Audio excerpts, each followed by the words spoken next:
Ayan po, no? Kapapasok lang po na balita. Kinasuhan po. Kinasuhan ang isang vlogger sa Central South Court ng sa California, USA, ang isang vlogger, no? Sinong vlogger po 'yon? Wait lang guys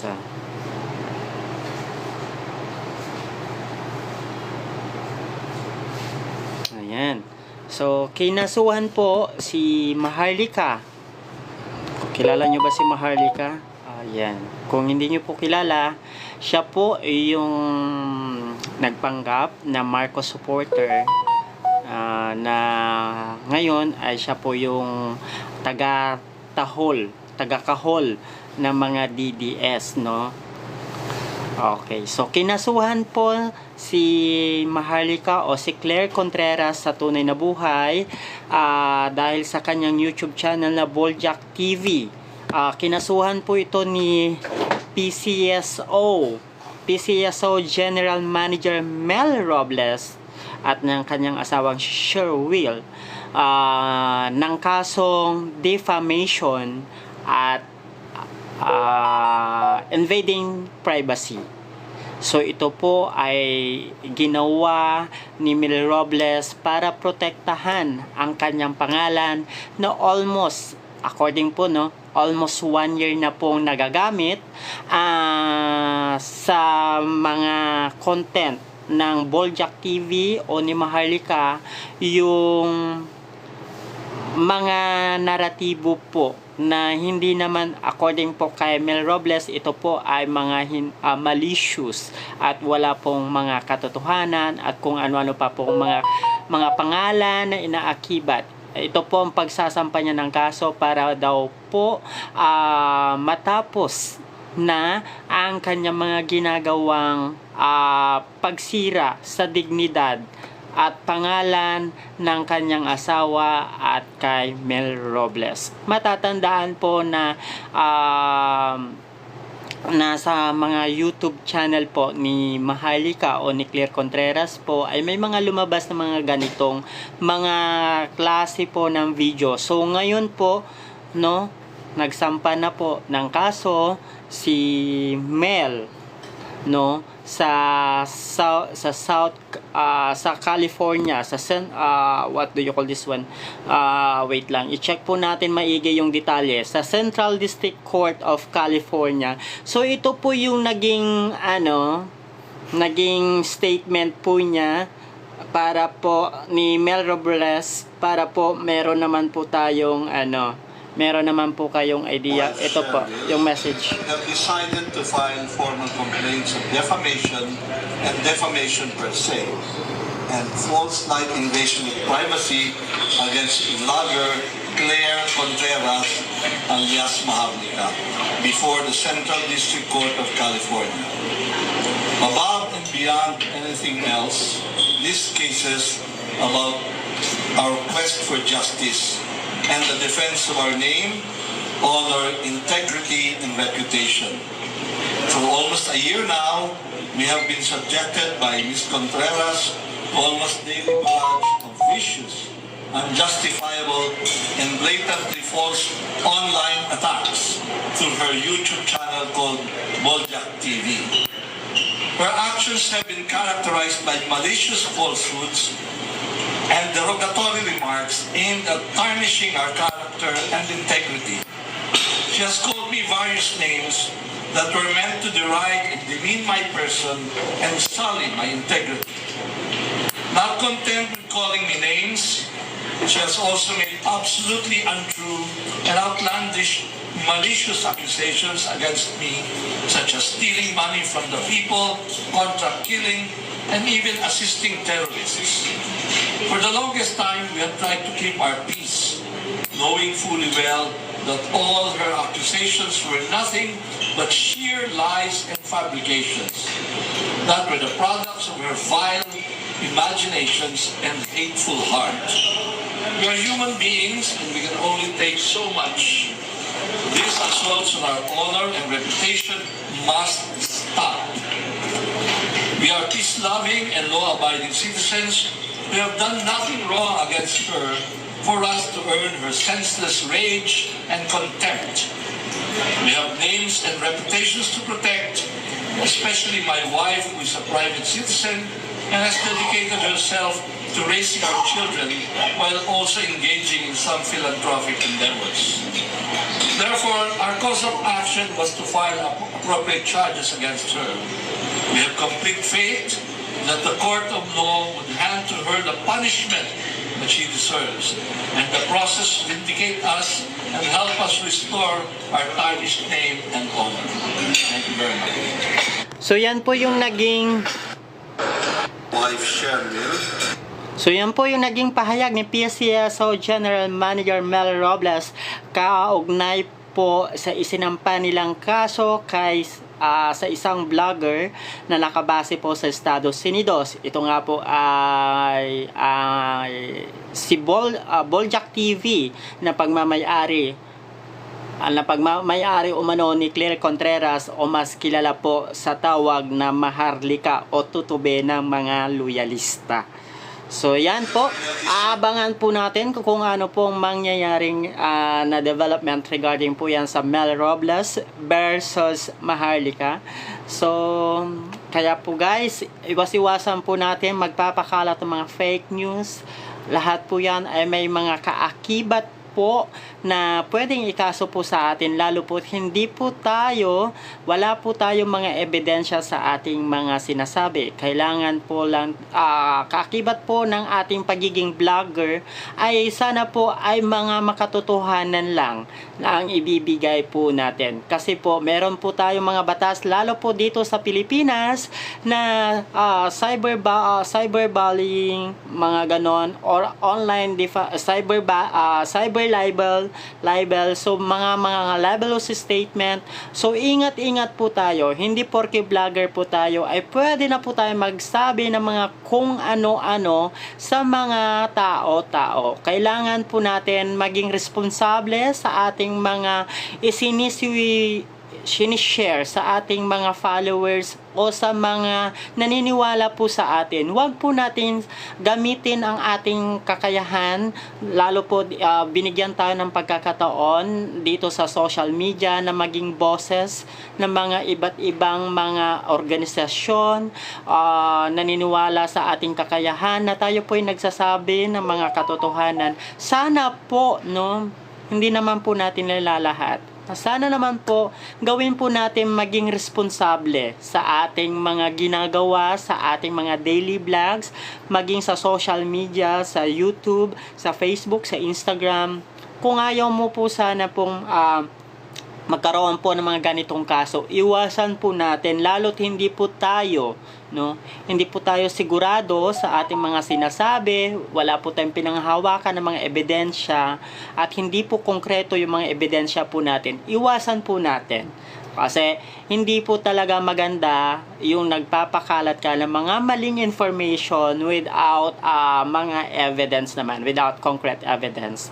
So, ang masasabi lang po natin, kaya po nagagawa ng mga ganitong tao, ay marahil po meron pong motibo sa kanilang ginagawa. At alam naman po natin na siguro kung hindi mo po ito gagawin, wala naman pong ibinayad sa'yo o meron pong binayad sa'yo para ikaw po ay maghasik ng mga fake news sa mga inyong mga social media account. So paalala lang po sa paggamit po ng social media ay sana po gamitin po natin sa tama at wasto po na pamamaraan. Binigyan po tayo ng mga ganito, pinagkatiwalaan ng mga tao. Sana ang sabihin lang po natin ay yung mga napatunayan na lang, hindi po natin kailangan magpakalat ng mga fake news para lang po kumita, So kung eto po 'di ba, kaya po minsan bumababa na din yung mga tiwala ng mga tao sa mga vlogger because of this, 'di ba? Hindi porke vlogger ka, you have a million of followers, you have the power na magkalat po ng mga maling information para po sa ating kababayan. Just right now, ang dami-dami pong mga social media influencer na din na kapit patalim, no? Alam niyo po yun, yung ang daming sinasabi na bangag, kesyo, ganito. Alam niyo po guys, ang hirap po magsabi po ng ganyan na wala ka pong konkretong ebidensya.